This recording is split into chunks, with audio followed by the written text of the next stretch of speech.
Muito boa tarde. É um prazer estar em Belo Horizonte, nessa edição desse fórum extraordinário.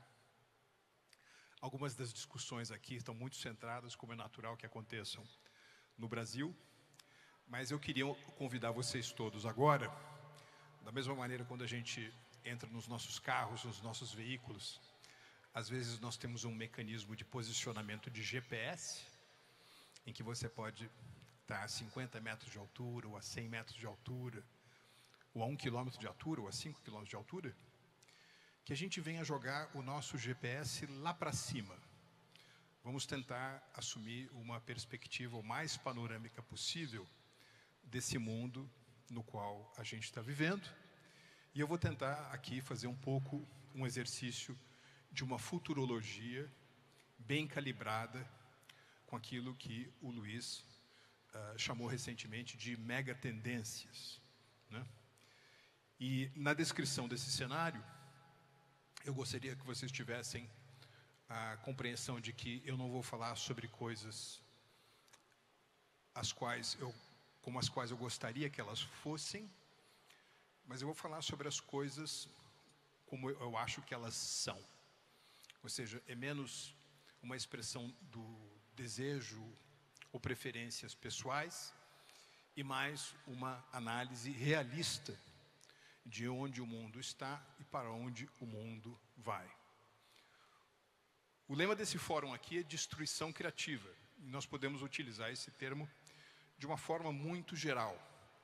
Eu vou utilizar destruição criativa de uma maneira mais radical, ou seja, como ela aparece pela primeira vez formulada no livro de um extraordinário pensador austríaco chamado Joseph Schumpeter, grande economista, primeiro presidente do Banco Central da Áustria, num livro que ele escreveu chamado Capitalismo, Socialismo e Democracia, e ele tem um pequeno capítulo, um capítulo de 4 páginas, chamado O Processo de Destruição Criativa. E ele vai, nesse capítulo, identificar o que ele acha que é a essência do capitalismo.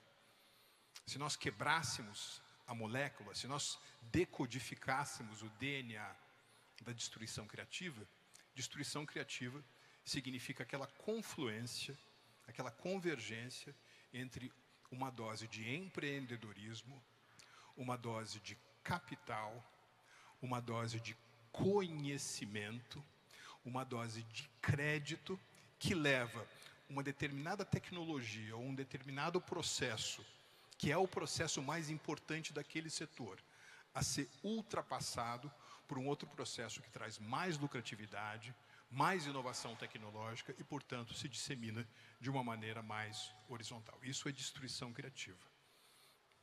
Agora, quando nós jogamos destruição criativa para o mapa mundi, né? Ou seja, quando essa teoria econômica, esse conceito econômico vai para o planisfério, ele vai para o mapa mundi, nós vamos ver que determinadas regiões ou países fazem mais destruição criativa do que outros. Por exemplo, a região do Vale do Silício, na Califórnia, nos Estados Unidos, produz mais destruição criativa, ela é mais geradora de inovação por destruição criativa do que, por exemplo, a região da Patagônia, na Argentina.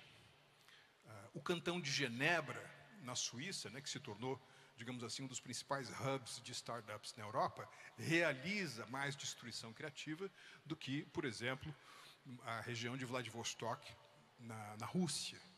E é muito interessante a gente ter esse conceito em mente, porque, para além da inovação tecnológica, é fundamental, nos processos de destruição criativa, que haja esse elemento de capital e de empreendedorismo. Porque, senão, a gente pode chegar a uma situação, como no caso da ex-União Soviética, em que os soviéticos conseguiram levar uma cadelinha para o espaço, e depois o primeiro cosmonauta, um sujeito chamado Yuri Gagarin, mas não conseguiam fazer um fogão que esquentasse a comida, ou uma bicicleta que rodasse. Ou seja, os processos de destruição criativa, eles são os geradores também de uma série de tecnologias acessórias, paralelas, marginais, exponenciais, que fazem a grandeza da prosperidade de um país. Então, essa tendência da destruição criativa, a meu ver, ela continuará como principal motor da economia global. No entanto, a destruição criativa não funciona num vácuo. A destruição criativa não funciona no vazio. A destruição criativa, ela é envolta naquilo que a gente poderia chamar, os franceses, por exemplo, chamam de art du tempo, air du temps. Aquilo que os alemães chamam de Zeitgeist, o espírito do tempo. Existe uma determinada época, uma atmosfera que envolve a destruição criativa. E eu vou aqui mencionar 4 características dessa atmosfera, desse clima, né, desse entorno que envolve, nesse momento, a destruição criativa no mundo. E eu acho que é uma época que vai durar pelo menos 25, 27 anos. Portanto, um prazo de tempo razoavelmente importante para a gente desenhar as nossas estratégias. 4 características. A primeira delas, que eu acho uma característica muito impactante, é a seguinte: neste momento em que a gente se reúne aqui em Belo Horizonte, dia 15 de setembro de 2023, no planeta em que a gente habita, existem 8 bilhões de pessoas. Essa é a população global neste momento. Mas daqui a apenas 26 anos e meio, ou seja, no início de 2050, a população global terá pulado dos atuais 8 bilhões de pessoas para 10 bilhões de pessoas. Haverá um aumento líquido na população mundial de 2 bilhões de pessoas nesse próximo quarto de século, nesses 25, 27 anos. Sabe o que isso significa? Eu procurei, e eu recomendo aqui a todos vocês, o trabalho de um economista escocês, que durante muito tempo foi o economista-chefe da OCDE, Angus Maddison, e ele tinha uma característica extraordinária de combinar dados históricos com ferramentas estatísticas. E ele conseguia, por exemplo, calcular qual era o PIB mundial, qual era o PIB global no ano do nascimento de Jesus Cristo. Ou então, calcular qual que era a população mundial no ano do nascimento de Jesus Cristo. Então, com base nesses dados, eu calibrei, calculei quanto tempo levou para a nossa humanidade acrescentar 2 bilhões de pessoas ao planeta Terra. Ou seja, vejam que curioso. No ano do nascimento de Jesus Cristo, a população mundial era de 150 milhões de pessoas. E a população mundial chegou a 2 bilhões 150 milhões de pessoas apenas no ano de 1929. Isso quer dizer o seguinte, que apenas nos próximos 26 anos e meio, nós teremos um acréscimo populacional no planeta Terra que é equivalente àquele que levou 1929 anos para acontecer. Nós acrescentaremos 2 bilhões de pessoas ao planeta. E o curioso é que se vocês forem, por exemplo, na Organização das Nações Unidas, a ONU, em Nova York, vocês vão ver ali 193 bandeirinhas. Porque 193 países do mundo têm assento na ONU. Agora, esses 2 bilhões de pessoas que eu mencionei, que serão acrescentados à população mundial, desses 193 países, viram apenas de 9 nações. Nós só teremos aumento populacional na Índia, que, aliás, neste ano, né, nós já fomos testemunhas oculares de um eclipse, porque a Índia ultrapassou a China como o país mais populoso do mundo. Ou seja, nos próximos 25, 27 anos, nós teremos acréscimo populacional na Índia, no Paquistão, haverá um pequeno aumento, um aumento marginal de população nos Estados Unidos, e onde nós teremos aumento da população nos outros 6 países, todos eles são da África subsaariana. Nigéria, República Democrática do Congo, Etiópia, Tanzânia, Uganda, Quênia. E desses países que virão esses novos 2 bilhões de pessoas. Então, apenas para começo de conversa, imaginem o que isso vai significar do ponto de vista da pressão global por alimentos e em termos da pressão global por energia. E acrescentem a isso, essa primeira característica, né, do cenário global para os próximos 25, 27 anos, uma segunda marca, que é basicamente a seguinte: nós, em geral, levamos em consideração um grupo de países chamados de G7. São países que se reúnem desde os anos 70 e são considerados economias maduras ou economias pós-industriais. É o caso dos Estados Unidos, Japão, Alemanha, França, Reino Unido, Itália e Canadá. Esses são os G7. Hoje, por exemplo, no ano de 2023, o produto interno bruto, medido pela paridade do poder de compra do G7, é de mais ou menos 50 trilhões de dólares.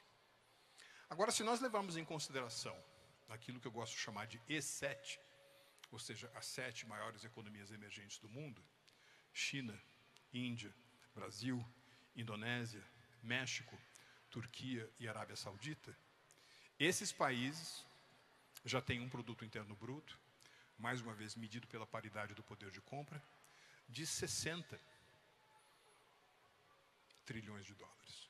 Ou seja, hoje, os 7 maiores emergentes já são cerca, do seu conjunto, de 20% maiores do que os G7. E aí muitos de vocês podem dizer, bom, mas isso acontece por conta da China. A China tem um papel desproporcionalmente grande no mundo emergente. E é verdade que talvez um dos mais extraordinários fenômenos de crescimento econômico que a humanidade já viu foi aquele presenciado na China desde 1978 para cá, com um processo que eu chamaria de dramático de abertura econômica e de estratégia de nação comerciante. Agora, se vocês tirarem a China do E7 e tirarem os Estados Unidos do G7, ainda assim os E6 são maiores do que os G6, o que mostra que esse é um fenômeno que não apenas tem que ver com o papel da China na economia contemporânea. Adicionem a isso mais uma característica. Em qualquer previsão de crescimento mundial, como esse, por exemplo, que o Luiz mencionou agora há pouco, que em 2040 o PIB global será mais ou menos de 233 trilhões de dólares, o fato de que a tônica do crescimento econômico não virá necessariamente dos países do G7.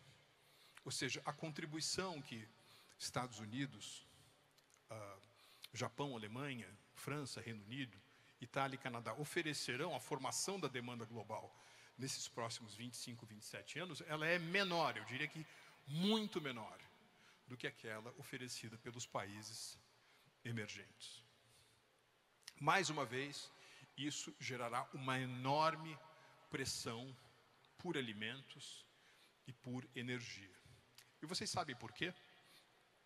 Vou dar um exemplo aqui, na minha opinião, muito eloquente. Peguem o caso da Índia. Se vocês analisarem esse período em que a Índia é governada pelo primeiro-ministro Narendra Modi, a Índia tem crescido, nos últimos 10 anos, a taxas percentuais anuais que superam a China ano após ano, com exceção do ano de 2020, que é o ano mais difícil em termos de lidar com a Covid-19. Mas em quase todos os outros anos, a Índia cresce mais percentualmente do que a China, embora no seu agregado, a China hoje ainda seja uma economia com a mesma população indiana, cerca de 5 vezes maior do que a economia da Índia. Mas vejam apenas o que acontece com a Índia, e eu vou utilizar isso como exemplo sobre o impacto que isso vai gerar na demanda por alimentos e por energia no mundo. Peguem a Índia. A Índia cresce a uma média nesse período de 7% ao ano, crescimento econômico. E os matemáticos nos ensinam uma fórmula mágica. Existe uma fórmula chamada a regra dos 70. A regra dos 70 é utilizada para determinar quantos anos leva para um país dobrar a sua renda per capita, baseado na sua taxa de crescimento econômico atual.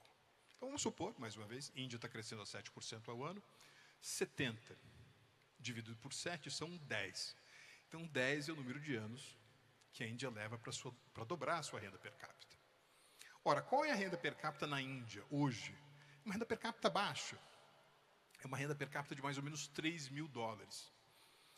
O que acontece com a vida das pessoas, com o consumo das pessoas, quando no espaço muito curto, de apenas 10 anos, a renda dela sai de $3.000 por ano para $6.000 por ano? Se nós estivéssemos falando, por exemplo, na economia da Suíça ou na economia da Noruega, se a renda per capita nesses países dobrassem em 10 anos, as pessoas direcionam a sua renda incremental, a sua renda adicional, a comprarem um outro imóvel, ou um imóvel no exterior, ou fazem uma cirurgia plástica, ou adquirem carros elétricos. Ou seja, esse é o destino da renda. Agora, quando você tem um crescimento tão brutal da renda, num espaço tão curto de tempo, a partir de um patamar de renda tão baixo, o destino desses recursos adicionais é o fato de que as pessoas comem mais. As pessoas enchem a pança. Esses aumentos de renda significam, sobretudo, uma revolução calórica, uma explosão do consumo de calorias, ou seja, as pessoas comem mais e logo em seguida elas comem melhor. Ou seja, é uma revolução calórica e em seguida uma revolução nutricional. Então imaginem, mais uma vez, Índia, 1,5 bilhão de pessoas. China, 1,5 bilhão de pessoas. Indonésia, 280 milhões de pessoas. Egito, 110 milhões de pessoas. Vietnã, 100 milhões de pessoas. Paquistão, 230 milhões de pessoas. Nigéria, 220 milhões de pessoas. Todos esses países, nos próximos 25, 27 anos, expandindo-se demograficamente, populacionalmente, mas também representando as principais forças motrizes do crescimento econômico mundial. A grande pergunta, uma das grandes perguntas do cenário global para esses próximos 25 anos, para a qual o conceito de destruição criativa deverá gerar respostas satisfatórias, é quem vai alimentar o mundo? De onde virá a comida do mundo? Bem, vocês poderiam dizer o seguinte: vamos olhar em quem são os grandes produtores de alimentos no mundo, quem são os grandes produtores de comida. E os 4 maiores produtores de comida do mundo são a China, a Índia, os Estados Unidos e o Brasil. A China, que é a maior produtora de alimentos do mundo, ela tem uma balança comercial já deficitária no seu comércio de alimentos. Porque apesar dela ser a maior produtora, ela não consegue por si só alimentar os 1,5 bilhão de chineses. Para não mencionar o fato de que falta à China aquele que é um insumo mais fundamental para a produção de alimentos, que é um insumo água. Se cada chinês tomar um copo d'água a mais por dia, a zona periférica de Pequim se torna desértica. A extensão desértica do território chinês avança sobre a periferia da capital do Império do Meio. Aliás, é muito curioso, vocês sabem que se nós entrássemos numa máquina do tempo e voltássemos para o ano de 2001, portanto 22 anos atrás, o comércio entre o Brasil e a China era de $1 bilhão por ano. Hoje, ele é um comércio de $1 bilhão a cada 60 horas.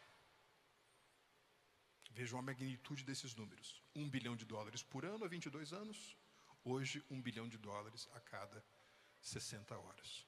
E um dos principais produtos de exportação do Brasil para a China é a soja. Vocês sabem por que a China compra tanta soja do exterior? Compra soja do Brasil, compra soja da Argentina, compra soja dos Estados Unidos. Vocês sabem por que a China compra tanta soja do mundo e tenta produzir tanto milho domesticamente, internamente? É porque para você produzir 1 tonelada de milho, ou melhor, para você produzir 1 tonelada de soja, você precisa de 5 vezes a quantidade de água que você precisa para produzir 1 tonelada de milho. Ou seja, na realidade, a gente acha que nós estamos exportando soja para a China. Mas, no limite, o que nós estamos exportando é água. Água. Quando eu era secretário especial de Comércio Exterior e Relações Internacionais do Ministério da Economia, eu acompanhei o presidente da República a uma visita de Estado à Índia, no início de 2020. Fomos lá saudados pelo primeiro-ministro Narendra Modi, e depois houve um seminário empresarial em que eu falei, junto com meu colega, o ministro de Indústria e Comércio da Índia, sobre como é que a gente poderia aumentar as nossas parcerias de negócios. E eu, obviamente, estava defendendo que os indianos abrissem o seu mercado de alimentos às exportações brasileiras. Os indianos têm um dos mercados mais protegidos do mundo, mais protecionistas do mundo, no que diz respeito a alimentos. O que acaba encarecendo muito aquilo que a gente poderia chamar de cesta básica do cidadão indiano. Se você comparar, em termos proporcionais, o quanto um indiano recebe por ano e o quanto ele gasta em alimentos por ano, o alimento na Índia é um dos alimentos mais caros do mundo, porque a Índia tem o seu mercado agrícola, o seu mercado de alimentos fechados. Então eu defendi, nessa ocasião, a liberalização do mercado agrícola indiano. Bem, quando terminou o seminário, um grande estrategista, talvez o principal professor de estratégia do mundo, professor indiano do INSEAD, chegou para mim e disse o seguinte: Marcos, eu adorei o que você disse entre a relação Brasil-Índia do ponto de vista do comércio de alimentos. E eu tenho certeza que a gente seguir nessa linha, no futuro, muito em breve, e aí ele usou uma expressão em inglês, o Brasil e a Índia terão o maior water trade do mundo. Eu me considero um sujeito razoavelmente bem versado, né, nesses termos técnicos de comércio internacional. Eu falei, water trade? Comércio de água? Será que eu ouvi certo? Mas é exatamente isso que ele queria dizer. Porque hoje, vejam que coisa curiosa, num país como a Índia, 1,5 bilhão de pessoas, de cada 10 litros de água utilizados, 8,5 se destinam para a agricultura. E apenas 1,5 litro de 10 litros de água consumidos na Índia vai para outros fins, como, por exemplo, o consumo doméstico, a higiene pessoal, água para a indústria. E por que isso acontece? 1, a Índia tem pouca água. 2, a pouca água que a Índia tem é utilizada de forma ineficiente na produção de alimentos por pequenas propriedades rurais absolutamente ineficientes, muito orientadas à chamada agricultura de subsistência e protegidíssimas por um mercado comercial externo. Isso vai mudar. Nós teremos também, a meu ver, uma grande presença no fornecimento de alimentos para a Índia. Terceiro maior produtor mundial de alimentos, os Estados Unidos. Mas os Estados Unidos também são deficitários na sua balança comercial de alimentos. Eles importam mais alimentos do que exportam alimentos.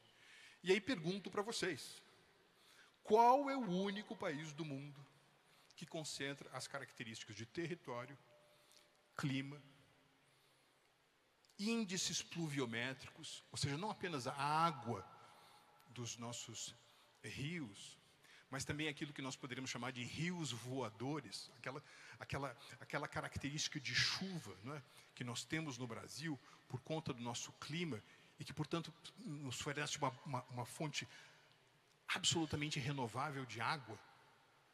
Esse único país é o Brasil. O Brasil tem um teto retrátil para a produção de alimentos no mundo.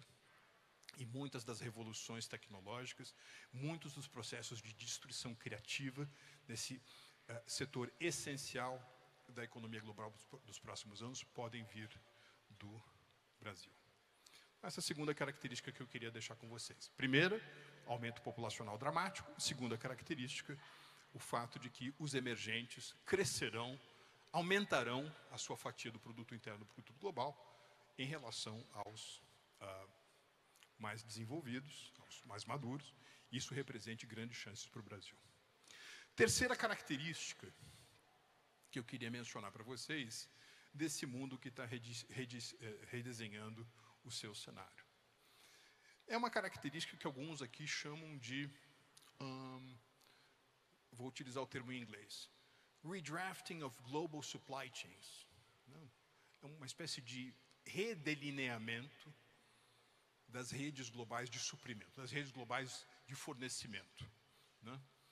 Eu gosto mais de pensar em redes globais de valor e não apenas redes globais de suprimento, porque, na minha opinião, isso é algo que vai muito além da oferta, da esfera da oferta, inclui oferta, demanda, centros de pesquisa e desenvolvimento, todo o ecossistema econômico do mundo está se redesenhando, né?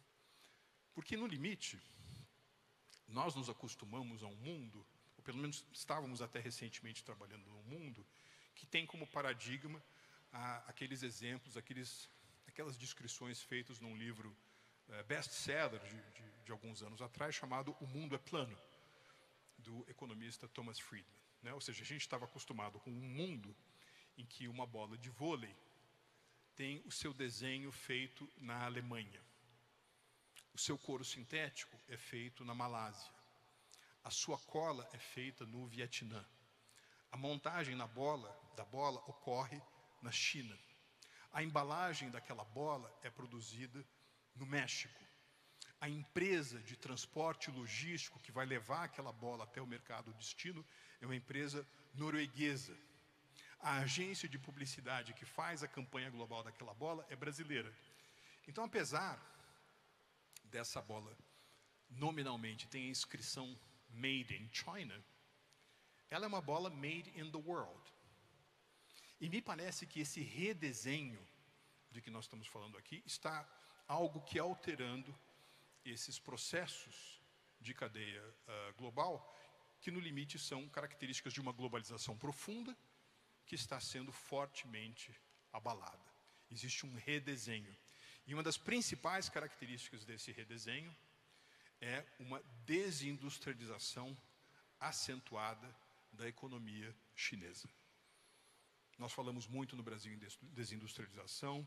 Se vocês estão acompanhando, se vocês acompanharam o debate que levou o Donald Trump à presidência em 2016, ou a eleição do Biden 3 anos e meio atrás, aquilo que está, digamos assim, no solo do debate econômico para as eleições americanas no ano que vem, fala-se mais uma vez sobre o tema de reindustrialização dos Estados Unidos. Mas hoje, um dos processos mais latentes, mais dramáticos de desindustrialização do mundo é aquele que está acontecendo na China. E veja, me parece que isso é algo razoavelmente natural. Quando, nos anos 80, se falava sobre um país que eventualmente oferecesse algum tipo de competição à supremacia dos Estados Unidos como principal superpotência econômica global, ninguém falava sobre China. Falava-se sobre o Japão. Aliás, tem um livro do final dos anos 80, do historiador de Yale, Paul Kennedy, chamado A Ascensão e Queda das Grandes Potências. E esse historiador mostrava na capa do livro a corrida por supremacia econômica global como se fosse uma espécie de rally de bicicleta. Então, na curva descendente do mundo sobre a bicicleta, estava o John Bull, que é o típico personagem britânico. No topo do mundo, mas já com a roupa carcomida, Tio Sam, representando os Estados Unidos. E quem estava subindo a ladeira ali, absolutamente forte e robusto, como se fosse a próxima superpotência a assumir o comando da economia global, era o Japão. A capa do livro mostrava um lutador de sumô japonês como exemplo, né, da supremacia econômica global muito provável no século XXI. Isso não necessariamente aconteceu. E aconteceu, pelo contrário, um resultado muito curioso, que era o seguinte: conforme o Japão teve um dos mais estonteantes milagres econômicos no pós-Segunda Guerra Mundial, ou seja, a economia japonesa cresceu tanto, né, de 1945 até o início dos anos 80, os custos de produção no Japão também cresceram demais. O metro quadrado da terra cresceu demais. A remuneração média do trabalhador cresceu demais. E para aqueles setores econômicos, aqueles setores industriais ainda muito intensivos em mão de obra, o que nós vimos como um resultado desse processo foi uma espécie de diáspora, uma saída de capitais industriais que se localizavam no Japão e que foram se direcionar para a vizinhança geoeconômica japonesa. Eles foram para a Coreia do Sul, eles foram para Taiwan, dando, portanto, à luz a uns filhotinhos que a literatura econômica chamou de os tigres asiáticos. Numa certa medida, a mesma coisa está acontecendo agora. Há uma série de empresas saindo da China. Não é apenas por uma suposta guerra fria econômica entre os Estados Unidos e a China. Mesmo pelo fato de que a China não é mais, não ser mais, um país de baixos custos de produção. Hoje o Brasil, por exemplo, tem uma renda per capita nominal de 9 mil dólares.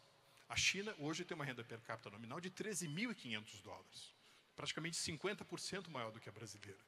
Então, para aqueles setores econômicos ainda muito intensivos de força de trabalho, essas atividades saem da China e vão para países como Myanmar, como Vietnã, como Bangladesh. Aliás, se alguém perguntar para vocês qual é o país do mundo hoje que mais cresce economicamente, a resposta é Bangladesh. Por conta dessa capacidade de absorção de capitais que, num determinado momento, estavam na China, mas que saíram da China por conta, entre outras razões, desse aumento dos custos de produção na China. Então, veja, esse redesenho das cadeias globais de valor gera oportunidades de reindustrialização, ou neoindustrialização, ou nova industrialização, de uma série de atores, entre eles do Brasil.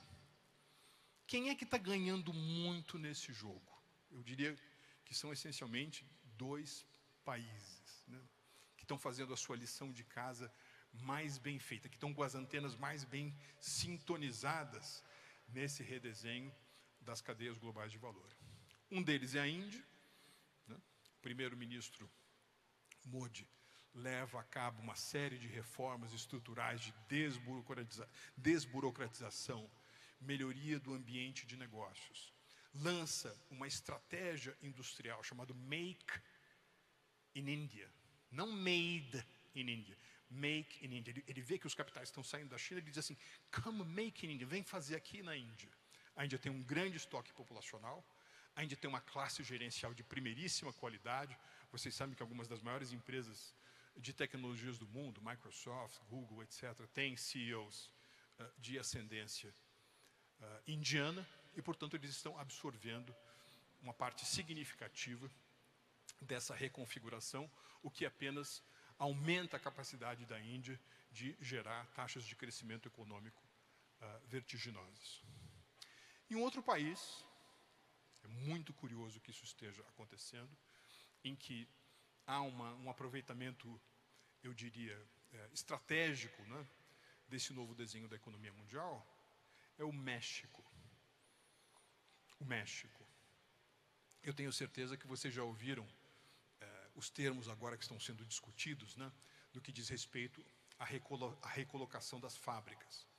Alguns dizem que nós estamos vivendo um processo de nearshoring, ou seja, empresas que no determinado tempo foram para a China, agora vão se reposicionar mais perto do seu mercado destino, porque se houver novas pandemias, se nós tivermos outras crises logísticas, por conta da proximidade geográfica com o seu mercado destino, esses países seriam os novos hubs industriais, os novos hubs econômicos, e de acordo com essa tese, países como a Polônia em relação à União Europeia, mesmo os países da África subsaariana, ou em relação à Europa, ou o México em relação à América do Norte, são os grandes vencedores. Agora, o México vem fazendo vem tomando duas outras ações que fazem do México um diferencial importante nesse jogo, um chamariz muito sedutor. A primeira delas é o seguinte: o México, além de fazer parte de um acordo com os Estados Unidos e Canadá, o chamado USMCA, o sucessor do antigo NAFTA, né? Então, por exemplo, se você estabelece atividades industriais em território mexicano, você pode exportar para os grandes mercados dos Estados Unidos e do Canadá, essencialmente sem tarifas. Mas além dessa relação privilegiada com o mercado norte-americano, o México construiu 48 outros acordos comerciais com outras regiões do mundo. Isso significa, por exemplo, que uma empresa europeia que se instala no México e exporta para os Estados Unidos tem um tratamento das suas exportações como se ela fosse uma empresa mexicana. Então, por conta da abertura da sua economia, da sua estratégia de inserção internacional, do seu acervo de acordos comerciais e de investimentos, o México tem absorvido uma parte muito importante desses capitais industriais que estão saindo da China. Outra característica super importante, eu tenho certeza que isso vai surpreender muitos de vocês. Para tomar pleno benefício, para aproveitar ao máximo esse redesenho das correntes industriais do mundo, hoje, 15 de setembro de 2023, formam-se mais engenheiros no México do que nos Estados Unidos. Hoje há mais engenheiros se formando no México do que nos Estados Unidos. Então, hoje, aquilo que é uma crise, por exemplo, de mão de obra nos Estados Unidos, é uma grande oportunidade para o México. A quarta característica, meus amigos, dessa economia global, que eu acho que é muito importante, né, para esses próximos anos,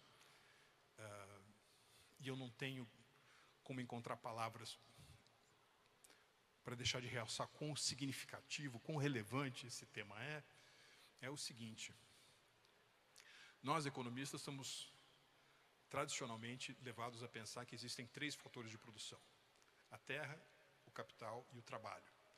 E que, eventualmente, o mais importante deles é o capital e, portanto, o nosso sistema econômico, em consequência, se chama capitalismo. Só que talvez nós tenhamos a emergência de um outro fator de grande relevância em relação aos outros 3. E esse fator é o fator talento. Talento. É como se tivesse passado a existir 4 fatores de produção: capital, terra, trabalho e talento.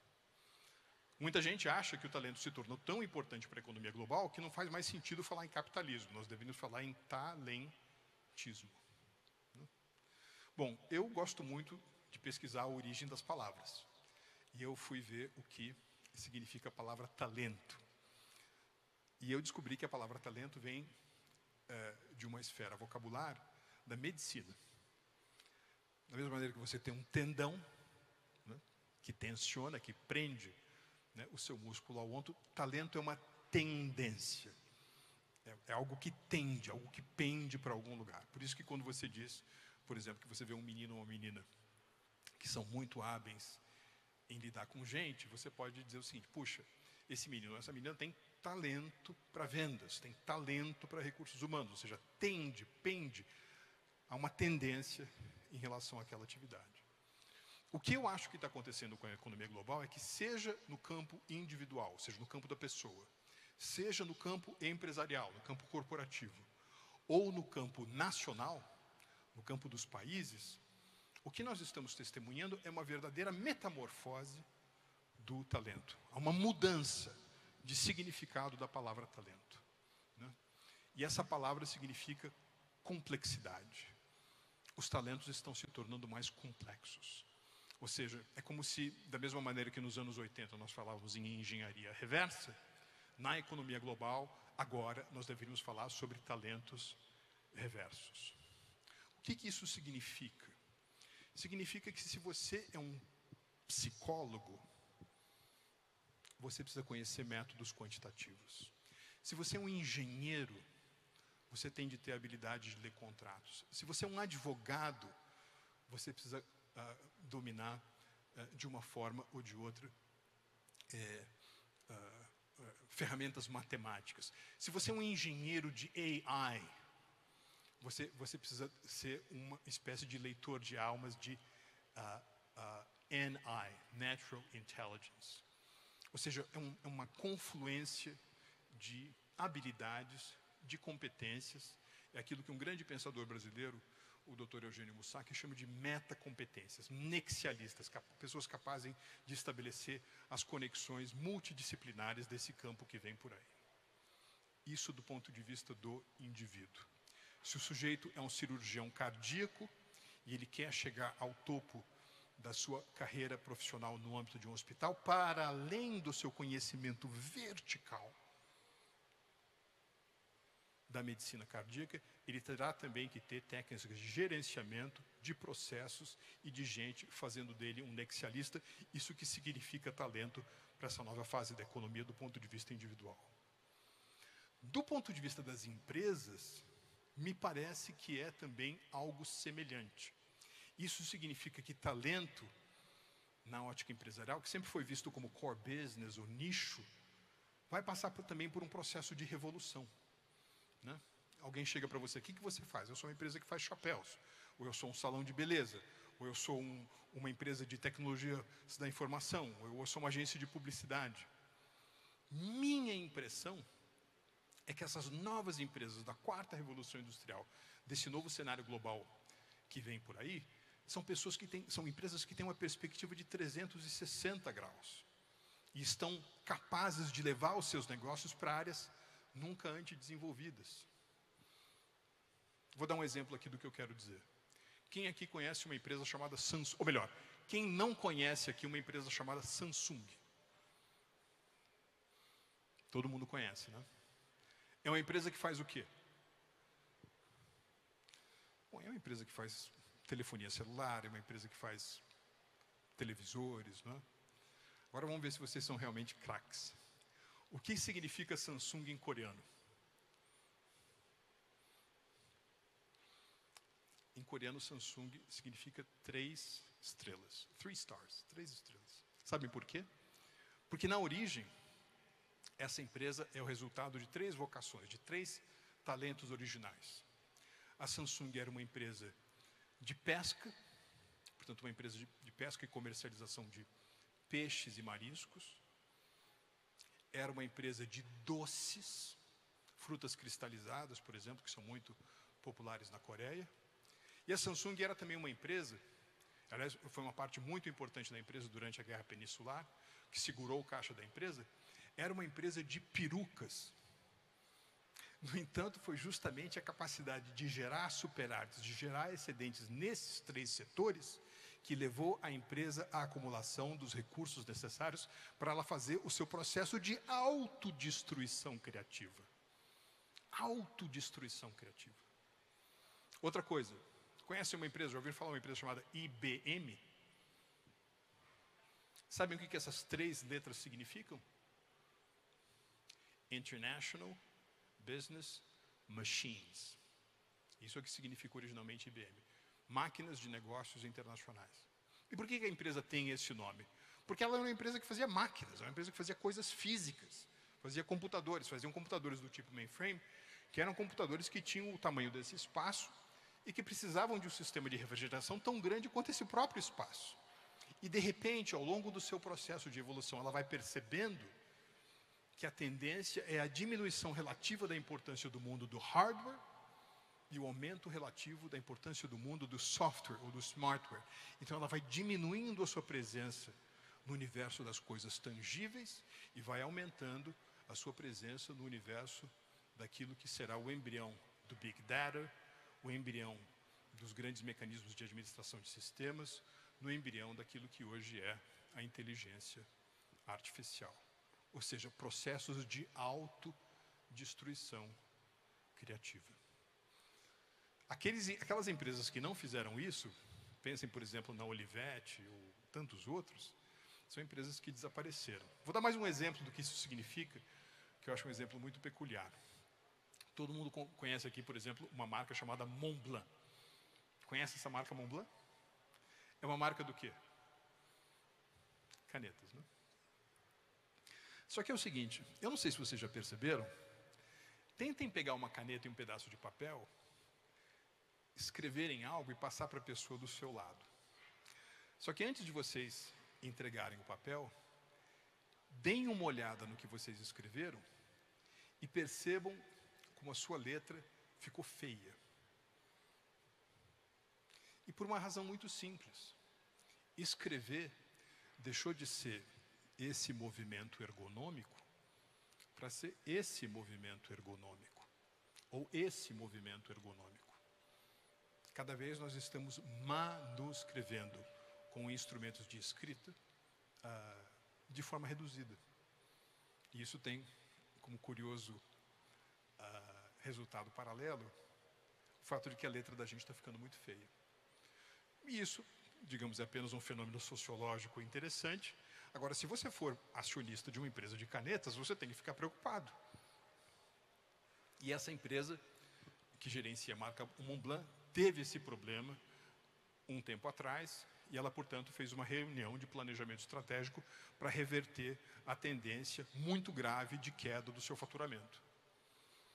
E aí, quando eles estavam conversando sobre isso, como é que a gente faz para reverter a queda do nosso faturamento, teve uma pessoa que levantou a mão lá e disse o seguinte: olha, já sei. Hoje a nossa produção está essencialmente baseada na Alemanha e na Suíça. Nós temos que tirar essas fábricas nossas de canetas Montblanc da Alemanha e da Suíça, e nós temos que levar para o Vietnã, ou nós temos que levar para a Índia, porque aí, em vez de vender uma caneta com unidade de $100, a gente vai vender cada unidade por $30, só que vamos fazer a nossa margem na quantidade e não na qualidade. Aí alguém diz o seguinte: não, mas a gente não pode fazer isso, porque se a gente fizer isso, a gente vai destruir o valor da marca Montblanc. O que nós temos que empreender é levar, assim, nos conscientizarmos que as pessoas não escrevem mais, então a caneta não é mais um instrumento de escrita, mas pelo menos a caneta é um item de colecionador. Então vamos chamar o Romero Brito para fazer uma série de 200 canetas Montblanc. Vamos fazer uma caneta Montblanc do aniversário dos 300 anos do Adam Smith. Ou vamos fazer uma caneta Montblanc comemorativa à Copa do Mundo da França. Ou seja, essas edições especiais. O que segurou num determinado momento o faturamento da empresa, mas logo, logo o faturamento começou a cair de novo. Até que alguém levantou a mão e disse o seguinte: olha, na realidade, a Montblanc não é uma empresa de canetas. A Montblanc é uma empresa de luxo. Ela é uma experiência de luxo. Vocês sabem de onde vem a palavra luxo? Eu falei para vocês da minha paixão de pesquisar a origem das palavras, né? Eu achava, por exemplo, que a palavra luxo vinha do Egito Antigo, né? Porque uma das capitais dos faraós se chamava Luxor. Aliás, uma cidade onde eu estive, uma cidade belíssima, com grande patrimônio histórico reconhecido pela humanidade. Eu achava que vinha de luxo, mas não. Sabe de onde vem a palavra luxo? A palavra luxo vem da medicina. Por exemplo, no futebol, numa jogada dura no meio de campo, o lateral esquerdo foi tentar desarmar, mas levou um contato do seu adversário e, portanto, ele teve a sua perna luxada. Luxação, ela sofreu uma luxação. Sabe o que isso significa, luxação? É que aquele membro perdeu a sua funcionalidade. Ou seja, luxo significa tudo aquilo que é inútil. Por isso que é tão gostoso, né? Quer dizer, luxo é aquilo que não é essencial. E aí o que a Montblanc fez? Ela transferiu a sua experiência de luxo, a sua marca de luxo, do universo das canetas, que é um universo declinante, para o universo de relógios, que é um dos poucos itens de joalheria masculina, para o universo das fragrâncias. Ou seja, nós vivemos um mundo que é uma espécie de ditadura das pessoas lindas. Todos são forçados a serem lindos e bem cheirosos. Perfumes, objetos de seda, objetos de couro fino, spas urbanos, hotéis.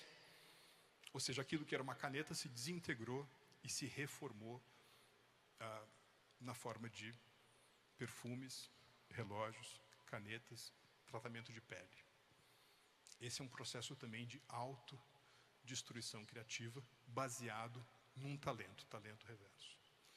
E minha impressão, pessoal, é que o mesmo é verdade em relação a países, né?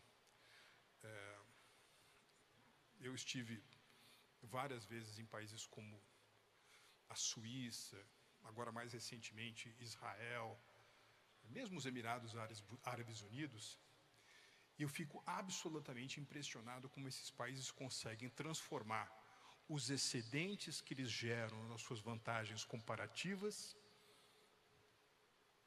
em capacidade de liderar em vantagens competitivas. Israel é detentor de uma determinada tecnologia militar e ele tem à mão os mecanismos de economia de mercado para fazer com que aquela tecnologia tenha uma série de aplicações civis.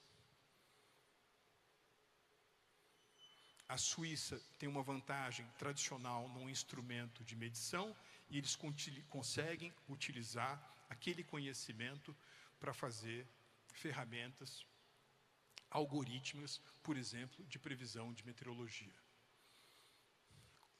E nesses Emirados Árabes, uma coisa super interessante, um país focado no desenvolvimento da sua vantagem comparativa do mundo do petróleo, mas que de repente transforma uma região no sinônimo de inovação bancária do mundo, de indústria de entretenimento do mundo, de inovação em tecnologia espacial no mundo.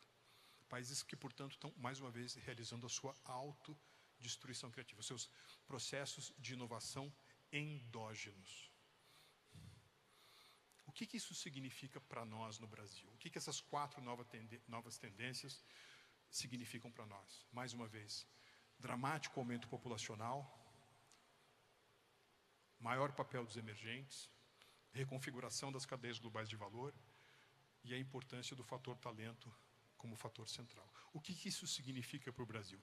Isso é uma coisa boa ou é ruim para o Brasil? A minha impressão, tem uma emissora de televisão que no final do ano, né, ela faz um coro, né, quer dizer, para responder se essas tendências são boas ou ruins para o Brasil, eu faria como aquela emissora de televisão que no final do ano ela diz o seguinte: depende de nós. Quer dizer, vai depender muito do que a gente fizer e vai depender muito também do que a gente optar por não fazer. E por que eu digo isso? Se nós realmente organizarmos o nosso país em torno de princípios de liberdade de empreender, livre iniciativa, economia de mercado, fluxos de comércio internacional, fluxos de investimento, nós vamos conseguir transformar esses excedentes das nossas vantagens como superpotência agrícola, como superpotência energética, como superpotência da transição verde, num país muito intensivo em tecnologia. Muito intensivo em tecnologia. Agora, se por outro lado, nós ficarmos desorientados por um discurso de um mundo dos anos 50 e dos anos 60, voltado à economia autárquica, à economia do fechamento, do pesadelo do Estado como entidade onipresente, o nosso pior cenário possível não é um cenário de debacle completo. Porque o papel central do Brasil nesse novo jogo dos alimentos e da energia no mundo vão funcionar como uma rede de proteção que a gente pode ver, por exemplo, quando num circo se anda pela corda bamba, se perde o equilíbrio e se cai, mas por conta da rede é uma proteção. Então, o pior cenário possível para nós é o da subperformance. O problema é que se a gente estancar as nossas reformas rumo a uma economia de mercado, o resultado também será o subdesempenho, também será a subperformance. De modo que, para o Brasil, o melhor cenário possível ficará igual ao pior cenário possível. E, pelo contrário, o que a gente deve entender desse novo mundo que se descortina na frente é exemplificado pela seguinte imagem.